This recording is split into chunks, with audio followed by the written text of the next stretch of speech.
Hey all, John Moncrief here, and welcome to this week's episode of the Freedom Experience. And this is where I share ideas, strategies, and techniques that can help you create a more valuable business. A business that brings you joy, and when the time's right, that you can sell at a premium. Yeah, after all, isn't that why we all set off on this entrepreneurial journey in the first place? So this week, I'm talking about 4 core value building strategies, 4 core things that you can do in your business to increase the value of the business. And not only increase the value of your business, but also give you some more freedom and give you the ability to do the things that you want in life, to spend more time with family, and to have a business that ultimately you can sell down the line. So we're focusing on 4 core value creation strategies. Now, I know there's a lot of strategies out there for creating value, some great stuff, but these are really the core 4 that I think are critical for any business. So if you're in the situation right now where you feel like you're working tirelessly, but you're just banging your head up against a glass ceiling and you can't seem to grow or add any value in the business, if it feels like no matter what you try to do, you just can't find traction and can't move forward, and then if you step away for any length of time, the whole business is going to come crumbling down on you, then stick with me. What we're going to talk about today is how to create a business that can actually thrive without you, that allows you to pursue other interests, that gives you more time with your family and friends, is healthy and profitable, and come the right time sells for a significant premium, just giving you more of the freedom that you wanted when you when you set off on this journey. So there are 4 things that you can do, and I'm going to go over each of them in a little bit of detail today. But it comes down to these 4 things. The first is to remove overdependence, and I'll go into each of them individually, but go through the 4 of them to start with. So remove overdependence, number 1. Create a sustainable competitive advantage is number 2. Build a strong leadership team and systems is number 3. And number 4 is build recurring revenue. And together, by working in those 4 areas, you start to maximize the value of your business and you start to create more freedom. So let's jump into each one of those individually and just spend a little bit of time kind of breaking them down. So when I talk about overdependence, what I'm talking about is that very often as entrepreneurs, we love to control our businesses. We're at the hub of everything. And unfortunately, that means without us, the business starts to crumble. So there are 4 areas of overdependence in the business. The first is the owner. The second is overdependence on customers. The third is overdependence on suppliers. And the fourth is overdependence on employees. And as I said, the owner's one, you basically put yourself into a situation where whatever you're selling in the business, you're involved in. Whatever you're creating in the business, you're involved in. When something goes wrong in the business, people come to you, customers, employees, suppliers.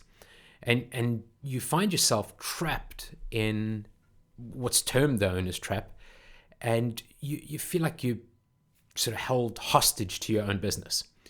And one of the critical things for you to do as a business owner is to get out of that, to escape that trap.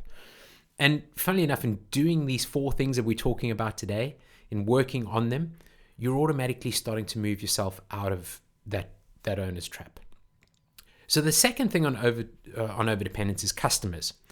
You never want to have more than 15% of your business with any one customer.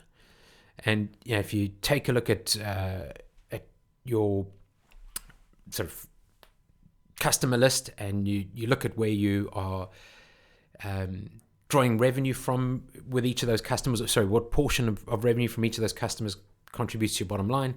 If any of those customers is more than 15%, you need to have a strategy for changing that. You imagine if a customer makes up 25% or worse, 50% of your revenue and something goes wrong, you have a huge hole in your business. And that's going to affect jobs. That's going to affect put your business at a huge risk. So to deal with that, make sure that none of your customers ever exceed 15%. And let's talk a bit about suppliers. So many businesses have a single supplier for what are the materials they need. And the best thing is to have at least 2 or 3 suppliers. So whether you're a restaurant or a wedding chapel in Las Vegas. You imagine one of the key things is having flowers in your wedding chapel. If your supplier runs out of flowers or has some kind of problem, you're no longer a wedding chapel, you're just a chapel, or you're just a building. So you need to encourage your suppliers, or you need to have at least 2 or 3 suppliers for that product or service that you offer, and creates a little bit of healthy competition, but also tell those suppliers what you're doing, because the more you can kind of beef up this ecosystem where each of your suppliers has sort of 2 to 3 of their own suppliers, you're just strengthening that whole ecosystem. And then number 4, employees. I can't tell you how often I walk into a business and there's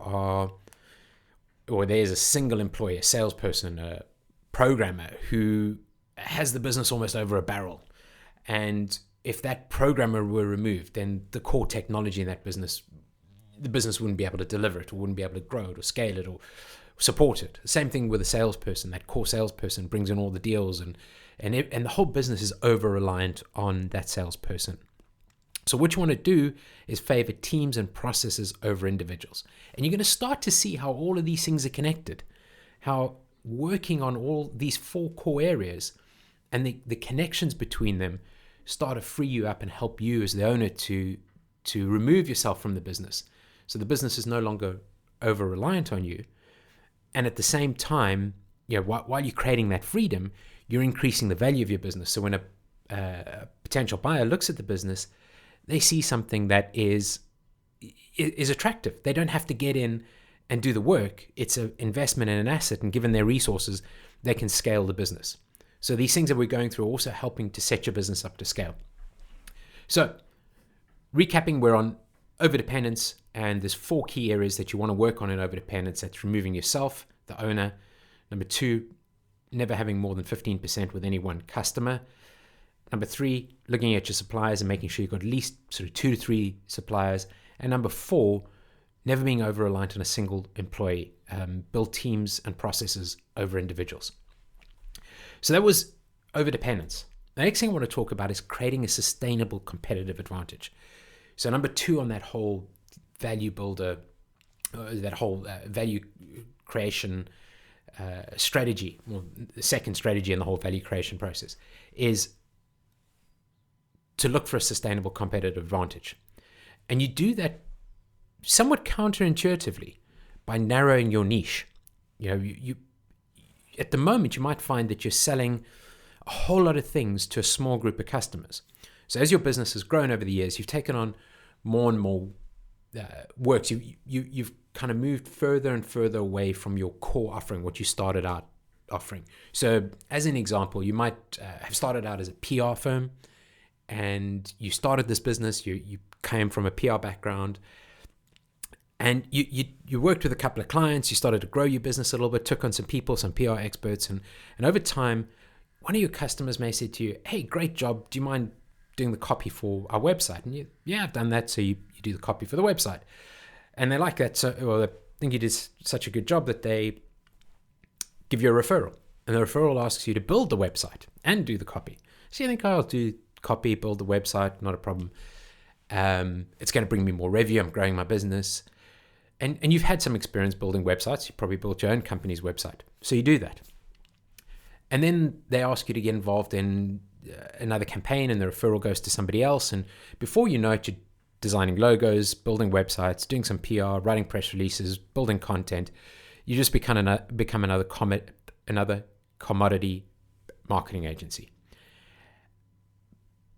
What you need to do is you need to go back and you need to narrow your niche, because where you are right now is you've spread yourself a mile wide and an inch deep, and basically you've put yourself in a position where the business can't grow without your experience. So if you go back to that being trapped as the owner model, you're involved in selling because you have all the know-how. You're involved in building all the services because you have all the know-how, and now customers are all coming back to you because when things go wrong, you're the person who can deal with them. So if you imagine a dartboard and you've got a bullseye in the middle, you've started to kind of go out with these extra products and services. So as that PR company, you want to go back to doing PR, and instead of doing all these other things, maybe what you want to do is focus on a specific niche. So as an example, focus on PR for vegan food companies, or PR for software as a service in a specific industry. So it sounds counterintuitive, but to differentiate yourself in the market, to add more value to your customers, and to be able to sell a lot of things to one customer, you need to narrow your niche and nail down what that offering is. So number 3 in the core value building strategies comes down to systems and leadership. So we've talked about the first one being removing over dependence on you overall.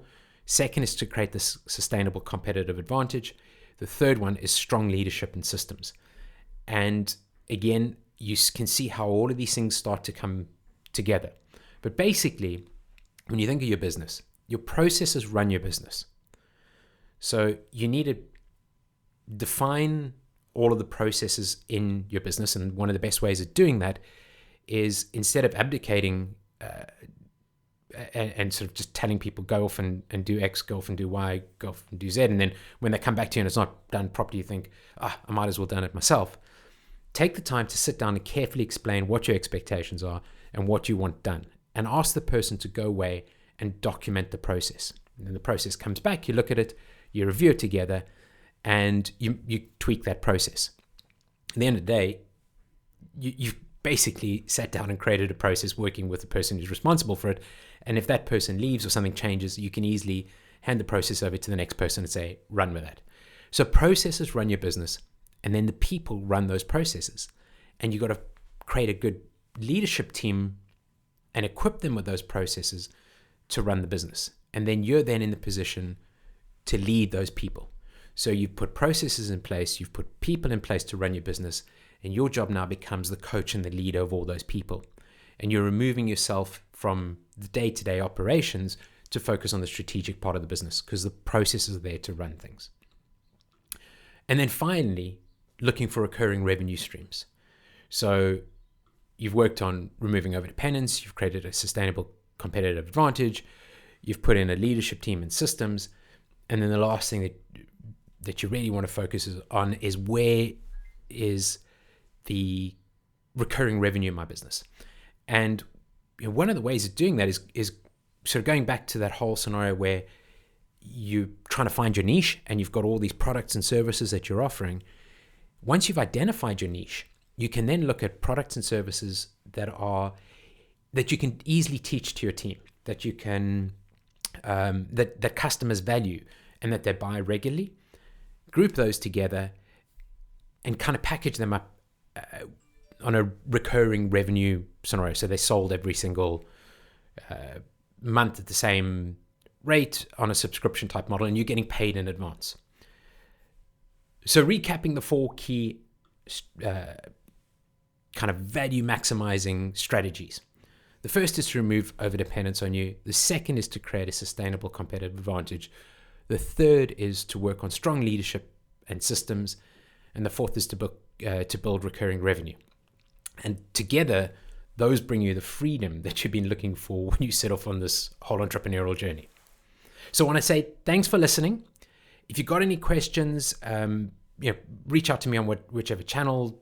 If you take a look at the show notes, there are multiple channels to connect with me on. If you enjoyed this, please subscribe to the podcast and follow.